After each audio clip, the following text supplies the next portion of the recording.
Woo, summer splash.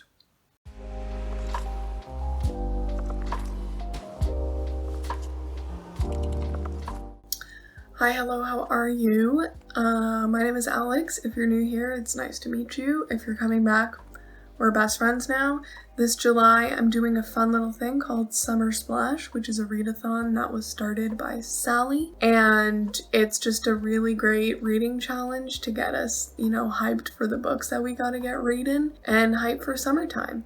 So I figured I would just vlog each week and post on Sundays. So right now it's Friday, it's July 1st, day one of the Summer Splash readathon. And I got my first book over here that I'm gonna start reading, and that is Memorial by Brian Washington. I'm reading this to complete the Spice It Up square, which is to read a book by an author of color. But it can also complete the Pride square, which is to read something with a queer main character or written by a queer author. And it also fits the Sunny Days square, because that is to read a book with yellow on the cover. So if I don't get through my whole TBR, I'm smashing some of these squares with one book. Really excited to read this. This is one of Carly's favorite books too, so it even fulfills the share the love square. Look at me go. I'm really winning. I will update you on what I think and the other books that I read, and I will see you later.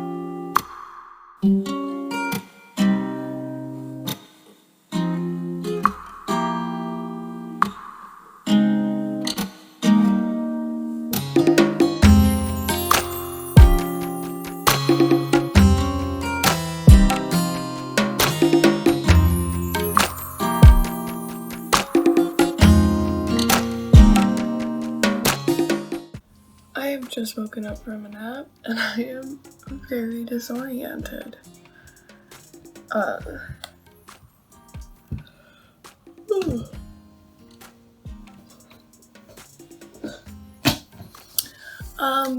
It is Summer Splash day 2, and I'm so impressed by all the people that have been posting the books that they have already read this month, even though it's day 2. I don't know how you guys are this fast, but I'm impressed. Personally, I am 160 pages. I'm 160 pages into Memorial by Brian Washington, and it's interesting. It is, what to say about it. I like how honest of a book it is. It doesn't sugarcoat anything, and I think that the way Washington did the dual narration style is very unique, because it's not like every other chapter, every couple of chapters. It's kind of like there were big chunks of one character and then big chunks of the other character.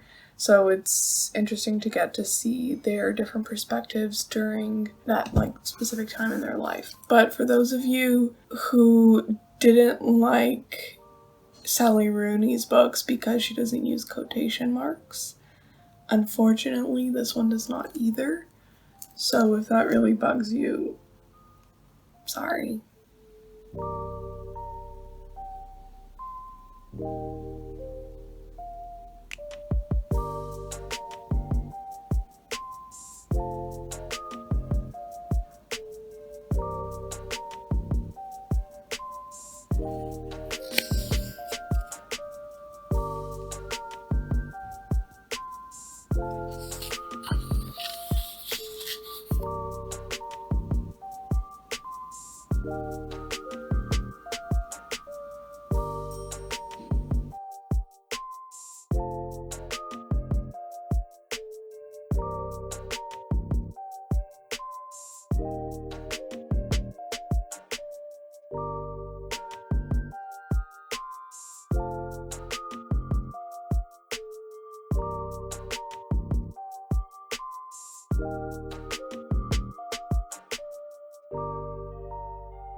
Hello friends, it is Sunday, so it is day 3 of the Summer Splash Readathon, and last night I finished reading Memorial by Brian Washington, and I'm having a hard time figuring out how I feel about this book.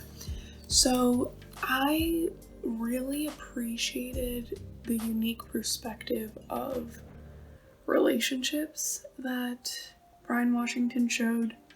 And I really appreciated how, like, there were dual narrations so we could see both Ben and Mike's sides of the relationship and their experiences in big chunks rather than, like, alternating chapters, which I find disorienting and annoying, to be honest. But I had a really hard time enjoying reading these characters because I hated them so much.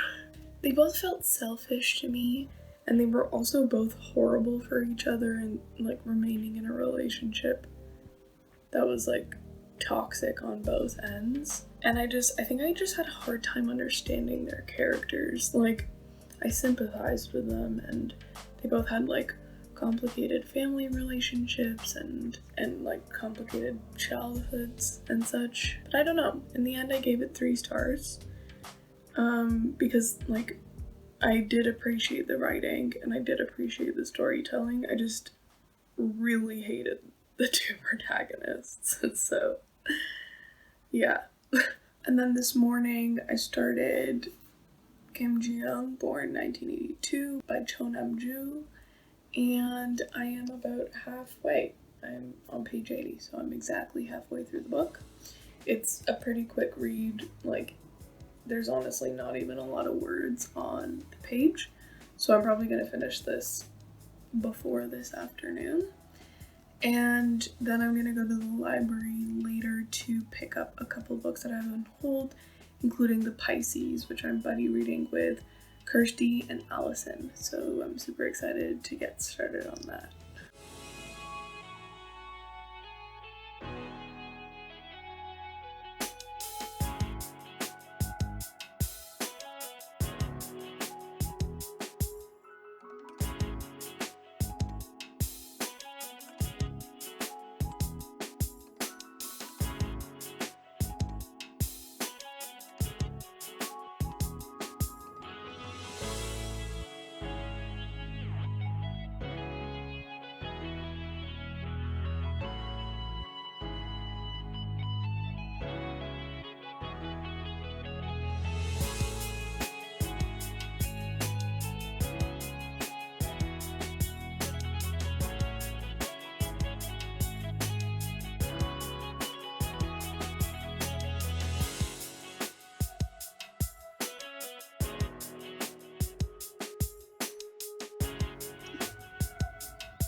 My neighbors are like screaming in their backyard, so if you can hear that in the background, I'm very sorry. But it is what it is, such is life.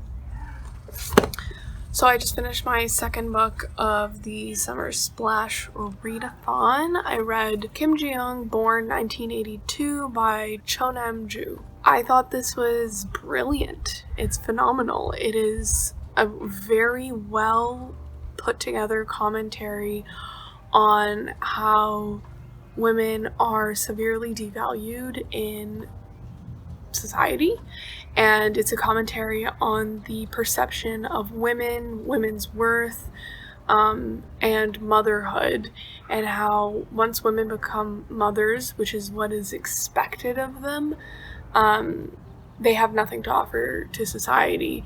Not only that, but the work that they put into being a mother, into taking care of a home.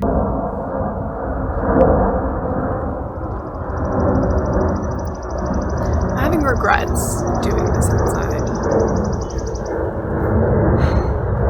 Anyway, how women's lives are kind of, I don't know, they're like squished into nothingness once they become a mother. It's like the work that they put into being a mother, to taking care of a house, it's worthless. And there was an interesting quote where Kim Ji-young mentions that if you ever evaluated the work that a stay-at-home mom puts in, it would be worth a lot, but no one wants to do that because then they would have to start paying. There were so many really interesting quotes in this, and I thought it was like brilliantly written, and I think everyone should give this a read because I think there's so much to learn from it. I also really liked it because there were so many footnotes throughout the book that showed like the statistics that are shared in the story. So it was like nonfiction in that sense, that it's like, no, this is real life, this is happening, and this is the proof.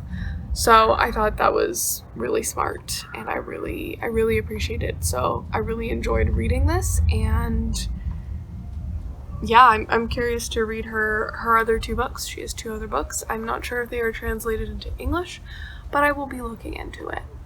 And then tonight I'm going to start reading Hot Milk by Deborah Levy. I'm really curious to read about this because I haven't heard anything about this. I honestly don't know what happens other than the fact that this woman goes to Spain, right? It's Spanish coast. So yeah, stay tuned and I will update you on that.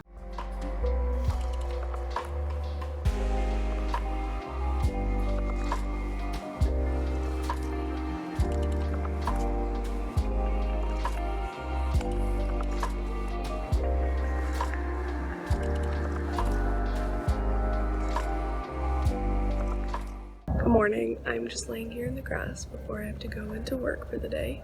I like to wake up early so that I can drink a coffee and read my book before I have to go sign in. I have not started Hot Milk yet. It's also day 4 of the Summer Splash. So, welcome to day 4, I guess. I have not started reading Hot Milk yet, but I started reading this essay collection called Some of My Best Friends by Taja, Eisen, and it's really interesting. I honestly had no idea what it was about. I just thought the cover looked cool. But it's a collection of essays on race, justice, and like the fine line of like good intentions and being totally wrong. It's pretty interesting. The first essay was about her experience as a voice actress and the casual racism that we see in cartoons. The next essay is called Tiny White People, so I'm gonna go read that and drink my coffee and enjoy the outside before I have to start my 9 to 5.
I'm in my bad hair day era, so if you see me wearing bandanas more often, just don't question it, that's why. Today has been a long day. It's day 5 of Summer Splash. I had a long day at work, very busy, and then I wrote my last exam for my master's, except I'm not done with my master's. I still have to write another paper and do another presentation. So I'm not graduating until November, so it's not my time, but I'm ready to no longer be a student. Yesterday I read some more of Some of My Best Friends by Taja Eisen. I'm really liking it. It's also satisfying many prompts for me. Touch grass, because I've been reading these essays while I go outside for like my break and stuff, because they're very short. Spice It Up, because it's written by a woman of color. Hot Girl Summer, because it's written by a woman.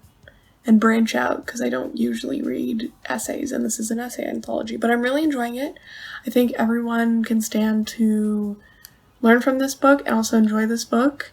Eisen is really funny, so I'm really liking her style of writing, and I'm really learning a lot. There's a lot of like looking within yourself while reading this book, so I'm enjoying it. I'm glad that the cover drew me in. And then this morning, while drinking my coffee, which wasn't enough, I read more of Hot Milk. I'm like just over halfway done with it, and I'm really liking it. It's like a strange little fever dream of a book. Very beautifully written. There are many lines that I'm underlining because the language is just very beautiful. There are many mentions of monsters, so describing people as monsters or appearing as monsters, as well as mentions of Medusa, both from Greek mythology as well as Medusa in the sense of the word like jellyfish. Does that make sense in the sense? Medusa as it means jellyfish. So yeah, I'm liking it, and I will continue reading it. This satisfies the pride prompt because the main character is queer. Hot Girl Summer because it's written by women. Heat Waves because it's written entirely, like set entirely in the summer. And Surf's Up because there's a body of water on it.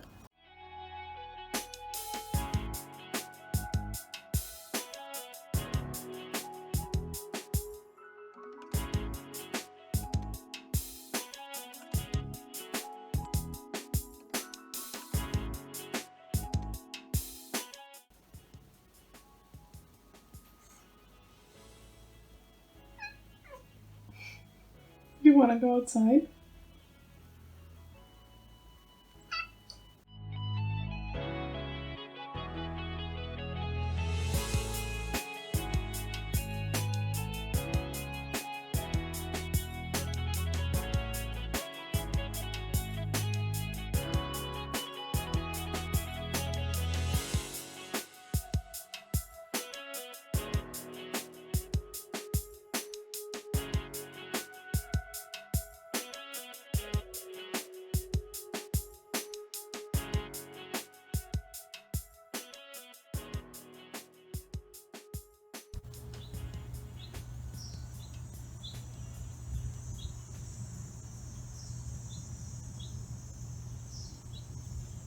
Hello friends, it is day 7. Did I not give you an update yesterday?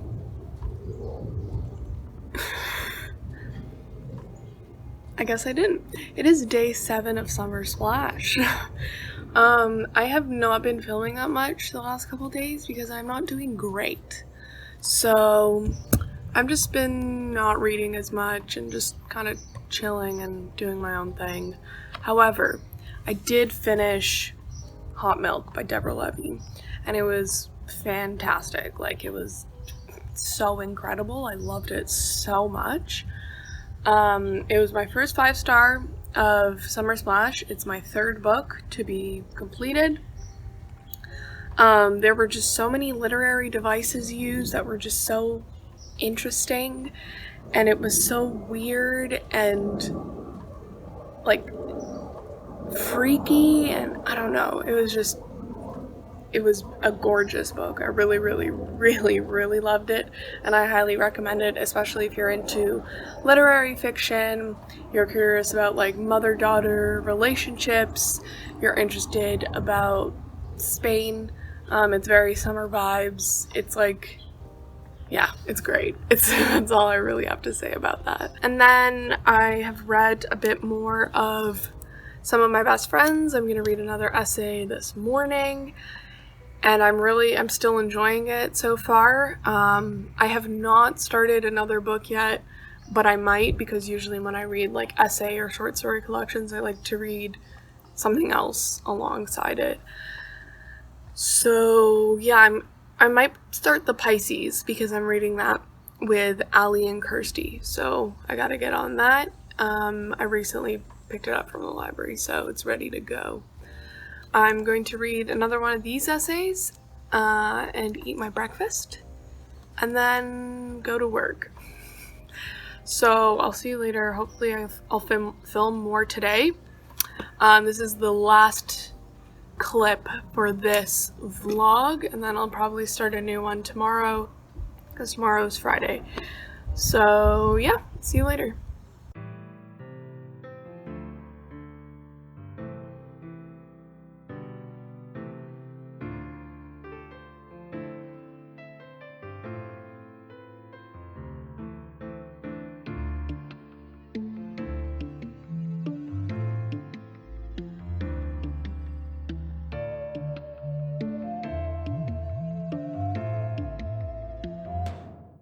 I just need to talk about this essay that I just read for a hot minute in Eisen's book.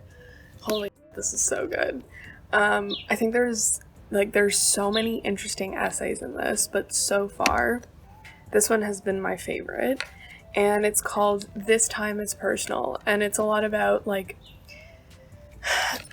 the personal essay and how like people were like, oh, personal essay is over, blah blah blah blah blah, and then talking about how like the growing obsession of personal essays about marginalized people's pain, and how people are only interested in learning about marginalized people like Black people, women of color, gay people, etc. If it has to do with their trauma, and it's like, this is how much I suffered, this is about my identity, yada yada yada, and how a lot of the times their work is minimized to just that, and how like saying something is about identity isn't an honest marker of what a story or what an essay is about. It's just so honest and blunt and so good and so true, and like I'm sure I've bought into this. And like she talks about the influx of essays that have been essentially trauma porn, and how a lot of the time work by people of marginalized groups will be diminished to something that is trauma porn just because it's written by someone marginalized, and how like it's like something that's like very voyeuristic and artless, essentially. She says this: for as long as there are other people, there will be pain. Pain by itself is too easy though, and it so often feels inert when left alone on the page. It is an inadequate container for the world, or the news, or the individual mind. As the sole support system for a personal story, suffering can feel like it exists more to serve the reader than the writer, to indulge her curiosity, or take her on a tour through someone else's trauma, or confirm an existential awfulness she may have already suspected was there. The writers willing to play that game should get their money by all means, but it shouldn't be the cost of entry to publication, and it shouldn't be the only set of terms by which writers get to tell the stories of themselves. Pain by itself is too easy, but it's possible to refract it outward as a part of the spectrum. Let's be real, suffering is juicy as hell. History and culture and politics bend through it like light in water. Good writers know this, but they also know what to do with it. This book is so good, dude. I really like her writing, and I'm really curious to read her other essays. She just really knows how to string words together and tell such a coherent and cohesive story. And like I said, I really like how she doesn't sugarcoat anything. Everything is just to the point. She tells you how it is, and she's like, this is what's up. And then certain essays are just so funny. She integrates so much humor into what she says, and I just think she's so smart and so interesting, and I'm really glad that I picked this up. I think this is gonna be a 5-star for me. This is a great essay anthology, and I think it's gonna get me more into reading essays, because I really like the form of essay. I think essays are really interesting, and there's so many things that essays could be about. They could be personal essays, they could be political, they could be about literature, they could be about science, they could be about anything you want them to be. So yeah, I'm excited to read the rest of this and see what else it has in store for me.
It's the end of the day, Thursday, and I don't really have much to say about Pisces because I only read 10 pages of it or something, so I won't be updating you in this vlog, but I just wanted to say farewell.